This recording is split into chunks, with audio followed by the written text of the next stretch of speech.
Hello दोस्तों, कैसे हो आप सब। दोस्तों, क्या आप भी अपने बचपन में आसमान में टिमटिमाते तारों को देखकर रोमांचित हो जाते थे।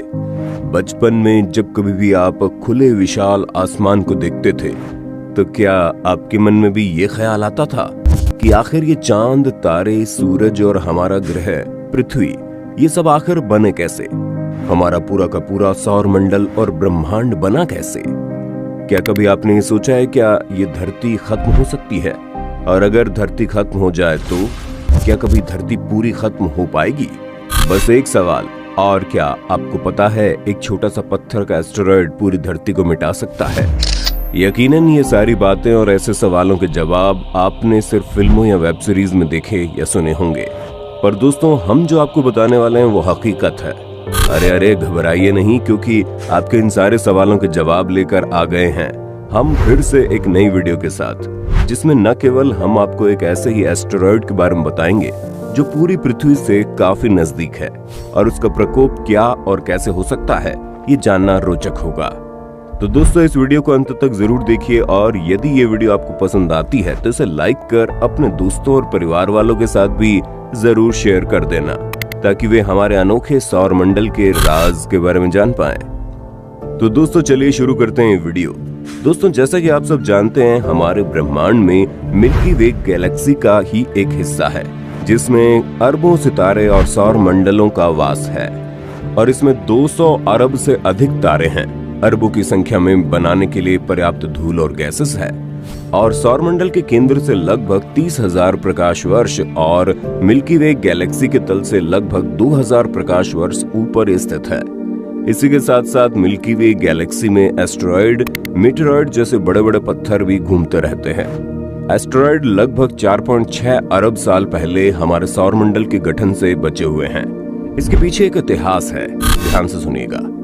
प्रारंभ में बृहस्पति के जन्म ने किसी भी ग्रह मंडल को मंगल और बृहस्पति के बीच की खाई में बनने से रोक लिया, जिससे वहां मौजूद छोटी वस्तुएं एक दूसरे से टकरा गई और आज देखे गए एस्टेरॉयड में खंडित हो गई।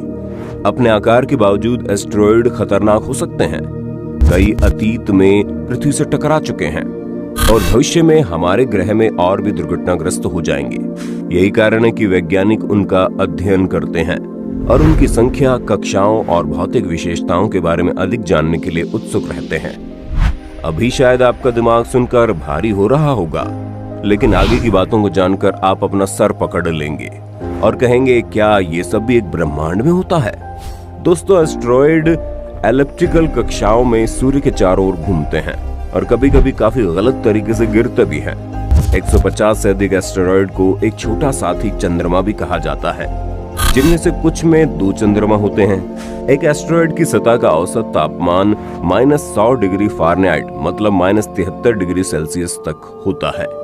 एस्टेरॉयड लगातार अरबों वर्षों से अपरिवर्तित रहे हैं, जिससे उनके शोध से प्रारंभिक दौर में सौरमंडल के बारे में बहुत कुछ पता चल सकता है। एस्टेरॉयड विभिन्न आकारों में आते हैं। कुछ ठोस पिंड हैं, जबकि अन्य ग्रेविटी द्वारा एक साथ बंधे हुए मलबे के छोटे ढेर हैं। एक सर्वे के दौरान लिंकन नियर अर्थ एस्टेरॉयड रिसर्च सेंटर यानी लीनियर ने एक एस्टेरॉयड की खोज की।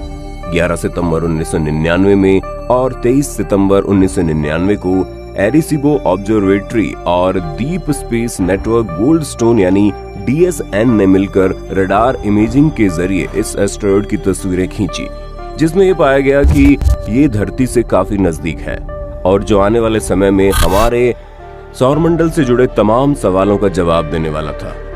इसे तब से एक इजिप्शियन मैथोलॉजिकल बर्ड के नाम से जाना जाने लगा, जिसका नाम था बेनू 101955। पर यह एस्टेरॉयड बेनू इतना खास क्यों है? क्या ये हमारी पृथ्वी को तबाह कर देगा, या ये हमें हमारे सवालों का जवाब देगा? ये आने वाले कुछ समय में आपको भी पता चल जाएगा। दोस्तों, बेनू नामक ये कार्बोनेशियस एस्टेरॉयड किसी समय में पृथ्वी का ही हिस्सा था, और यह हमारे पृथ्वी के ऑर्बिट से काफी करीब से सूरज के इर्द गिर्द घूमता है, और कभी कभी यह धरती के ऑर्बिटल के बहुत करीब भी आ जाता है। इसलिए इस एस्टेरॉयड को वैज्ञानिकों द्वारा पकड़ना थोड़ा आसान है, क्योंकि इसे आसानी से सैटेलाइट द्वारा ट्रैक किया जा सकता है, और इसी मकसद से ओसिरिस रेक्स यानी origins spectral interpretation resource identification security regolith explorer satellite mission को 18 सितंबर 2016 को लॉन्च किया गया। इस मिशन का प्रमुख उद्देश्य था इस सैटेलाइट को बेनू के सरफेस पर लैंड कर उसके जमीन के सैंपल धरती तक कलेक्ट करके लाना।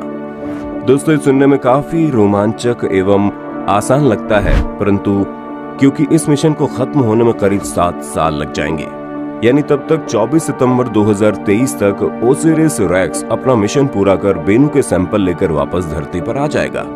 वीडियो को अंत तक देखिएगा, क्योंकि आगे मैं जो आपको बताऊंगा वो दिन शायद पृथ्वी के काले दिन हो सकते हैं। ये तभी मुमकिन है यदि सब कुछ मिशन के प्लान और स्ट्रेटेजी के अनुसार चला, नहीं तो इस मिशन को ढेर होने में देर नहीं लगेगी। पर दोस्तों, ओसिरिस रेक्स से पहले भी 3 ऐसे मिशन किए जा चुके हैं, जिसमें नासा द्वारा नियर शोमेकर, जापान की स्पेस कंपनी जेक्सा द्वारा हायाबुसा 1 और हायाबुसा 2 मिशन शामिल है।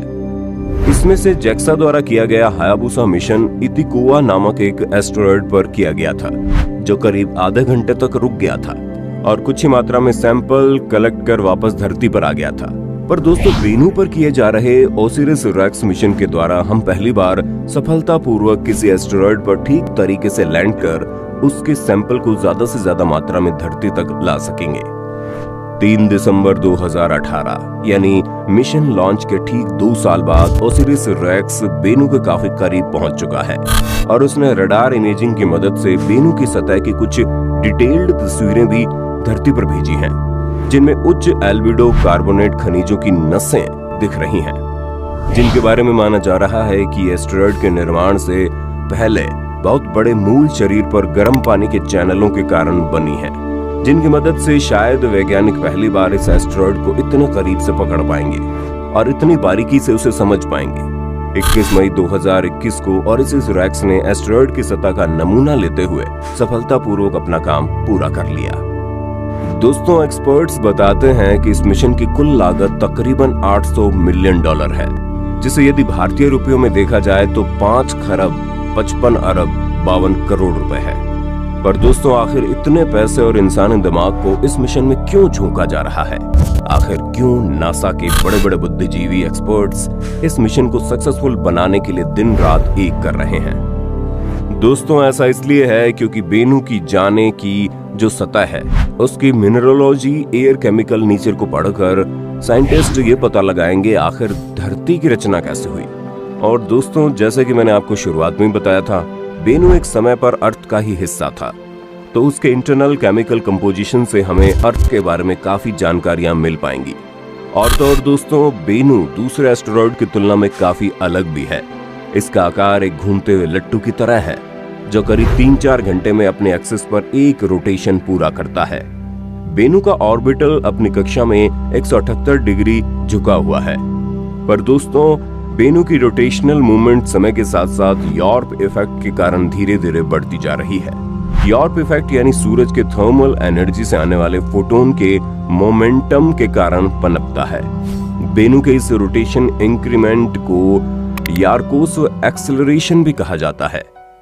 जी हाँ दोस्तों, यहीं पर पल रहा है हमारी धरती के लिए खतरा। जी हाँ दोस्तों, बेनू की रोटेशन स्पीड में ये बढ़ोतरी लगातार उसकी ट्रेजेडी को बढ़ा रहा है, जो आगे चलकर हमारे लिए घातक साबित हो सकता है। अगर हम वैज्ञानिकों की कैलकुलेशन स्टैटिक्स पर नजर डालें तो सितंबर 2060 तक बेनू 7,50,000 किलोमीटर की दूरी से पृथ्वी के पास से गुजरेगा और सितंबर 2135 तक 3 लाख किलोमीटर यानी चांद जितनी दूरी से पृथ्वी के पास से गुजरेगा। और सितंबर 2175 में जब बेनू फिर से धरती के करीब आएगा तो 24,000 में से 1 प्रोबेबिलिटी ये कहती है कि धरती से टकरा जाएगा। दोस्तों, बेनू करीबन 262.5 मीटर चौड़ा है और इस आकार का एस्टेरॉयड का एक छोटा सा हिस्सा भी एक पूरे समृद्ध शहर को तबाह करने की शक्ति रखता है। तो दोस्तों, यदि बेनू धरती से टकराता है तो पृथ्वी संग पूरी मानव जाति का नाश तय है, परंतु इसमें अभी बहुत लंबा वक्त है। फिलहाल तो हम आपको 2023 का इंतजार करने के लिए कह रहे हैं, जब ओसिरिस रेक्स अपने मिशन को पूरा कर बेनू की सतह के सैंपल लेकर धरती पर आएगा और फिर साइंटिस्ट इसकी पढ़ाई कर हमारे धरती के जन्म से जुड़े कई सवालों और राज से पर्दा उठाएंगे। तो दोस्तों, उम्मीद करते हैं आज की वीडियो में आप आपको अपने ग्रह पृथ्वी और सौरमंडल, अंतरिक्ष से जुड़ी ये रोचक जानकारी सुनकर और देखकर काफी आनंद आया होगा। यदि ऐसा है तो आप हमें अपना प्यार और आभार देने इस वीडियो के नीचे उस लाल बटन को प्रेस कर हमारे चैनल को सब्सक्राइब करके दे सकते हैं, और साथ ही साथ उस बटन के बगल में जो नोटिफिकेशन की घंटी है उसे भी ऑन कर दें, ताकि हमारे चैनल की हर नई वीडियो आपके पास सबसे पहले पहुंच जाए। तब तक के लिए दीजिए हमें इजाजत, जल्दी मिलते हैं एक और ऐसी अनूठी वीडियो के साथ। धन्यवाद।